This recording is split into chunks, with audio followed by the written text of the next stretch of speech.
when we have negatives when trying to heat the house and everything. That is all ice in the inside of the windowsill. As you can see, it's been happening for a while. It's kind of on and off throughout the winter, for the last couple winters, and it's bad enough now where the sheetrock and that is pulling away from the windowsill. But this is one of the battles that we get to fight during the winter. So down here as well, the sheetrock. The kids have pulled the sheetrock away from there, but still. And then one thing that doesn't make sense to me is that when they did this house, they put wood windowsills. It's not uncommon or anything like that, but I don't know. To me, it just doesn't make any sense. There's no caulking. I guess maybe a little bit there. There's a big old gap there between the window and the windowsill. So we've got some pretty big issues, and this is the worst room in the house. It's got the highest humidity, and it also becomes the coldest. I've been told we've got this window's probably going to need to be replaced for one, and we're probably going to have some major work on this windowsill.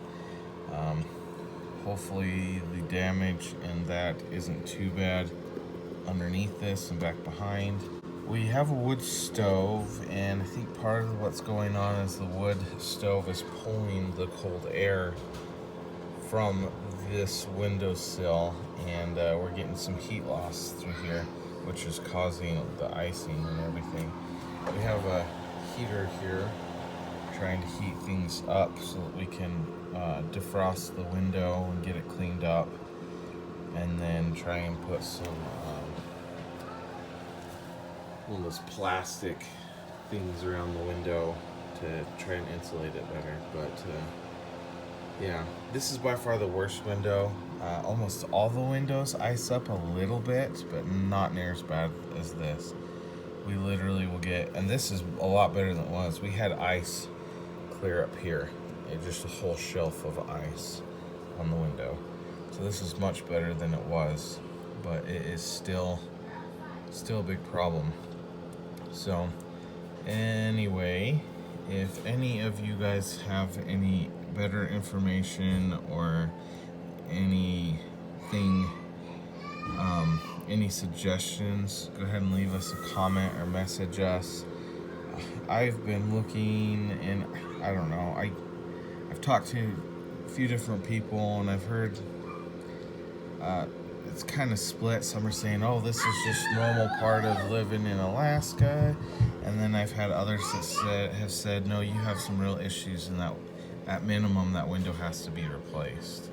So anyway, if you guys have any other comments or any tricks or anything on how to deal with this, I'm most concerned about the water damage in the windowsill and getting down, underneath the windowsill and back behind the wall. That is my biggest concern, that and the mold.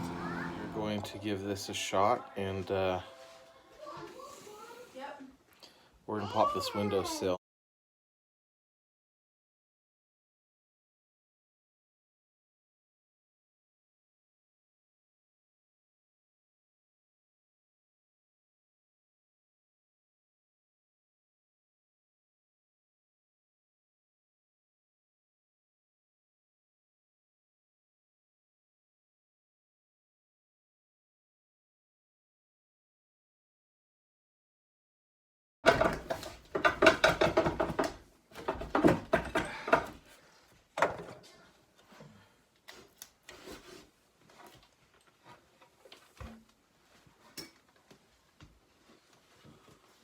Okay, well, you can see all the water and that underneath. It's all, the bottom of it's all wet.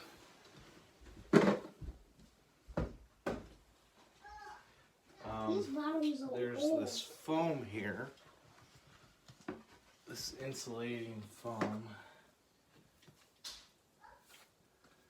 And everything is wet.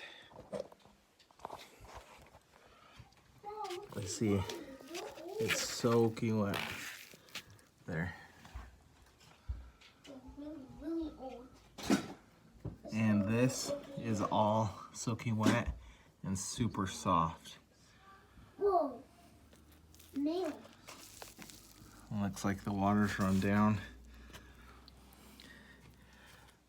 So we're probably gonna have to, I think we're probably gonna have to replace this here. Well, stop. But Okay. yeah, I think we're gonna run the heat on this and try and dry this out a little bit. But this is pretty much what it looks like. This foam is soaking wet. I gotta take this foam off. The wood underneath it doesn't look too bad. Whoa. What? There's ice right here, Dad. A little bit. Yeah. So What's making it froze? I think if we were to replace, I don't know. Whoa. I did So damage. So I did damage a little bit of the drywall, but this is wet and just chalky, like wet chalk. We're gonna have to do some drywall repair, and hopefully there's not mold in the wall. I'm not gonna do that now. I wanted to get the windowsill apart, because you can see it's all wet. I'm hoping that's pretty much the extent of it. And so, you know, we're obviously gonna have to replace the drywall here. So probably gonna have to cut it out about up here and put a new piece in. I'm not sure how to do these rounded corners on both sides, 'cause this side's bad too. But it looks like we're gonna be replacing those. And I think the windowsill, the actual sill itself, I think it's gonna be okay. That is good. The wood is wet, but I think it's gonna be okay. But it's the drywall is what's gonna be the problem, because it is pretty wet. It's not gonna be something that I'm not gonna cut in and pull this drywall apart now. It's warmed up a little bit. We're in the single digits and right around 0. Although last night we did drop down to -10. It's too cold to be able to do something like this and not have more problems. So we gotta wait for it to warm up a little bit more at the very least. If we can at least get this dry and clean it up a bit, and I will probably try and dry this windowsill off and clean it up, and I think we're gonna try and put it back down, and then I'm gonna go around and I'm gonna put some fresh caulking. If you guys have any suggestions or anything like that, go ahead and let us know in the comments. But I think for now our best bet is going to be to try and dry this out as much as we can, and then try and put the windowsill back down and throw some caulking around it to at least keep it from continuing to accumulate moisture. But yeah, this drywall here it's not like completely soaked. I've seen worse before, but it is definitely soft, most especially up here along the bottom of the window. The escape. Went to start the car, battery's dead again. I'm gonna need to get a new battery. I've tested it. It's not 100% bad. It's just not holding. It's not taking cold cranks real well, so it's pretty much on its way out. I've been doing everything I can to limp it along. I forgot to hook it up to the trickle charger last night, so that's what I'm gonna do now. Hook it up to the trickle charger. Tahoe started. The front tire is down to like 22%. We do have a cracked wheel on that. Once again, I'm trying, they put some seal on the crack, and so about every 3 or 4 days I'm having to fill the tire up, and I'm looking for a replacement wheel, which is a bit harder than expected, but welcome to Alaska. So I'm gonna be forced to do one of two things. I got a couple other wrecking yards to call and see if they have a replacement wheel, or I'm gonna have to buy a set of wheels and tires. Well, if I can get the same size wheels in a different style, then I should be able to swap over the tires. But either way, if I can find a replacement wheel, we're talking a couple $100 versus up to a couple $1,000. So some of the fun of living in sub-zero temperatures that we're experiencing right now, which we're not supposed to be experiencing until January. So I guess it's going to be a long, cold winter. But yeah.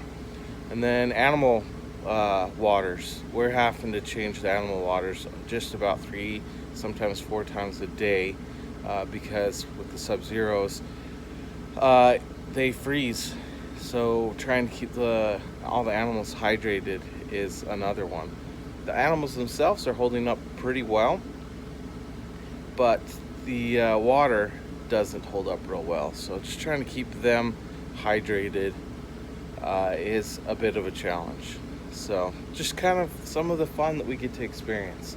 It's pretty, but it's cold, and there's lots of different issues. And then you guys have seen some of the issues that we're having with the house, not with the windows freezing and Brecklin's window with a bunch of moisture underneath the windowsill. So we're having a good time. Lots of little things that we're trying to keep up on and trying to fix.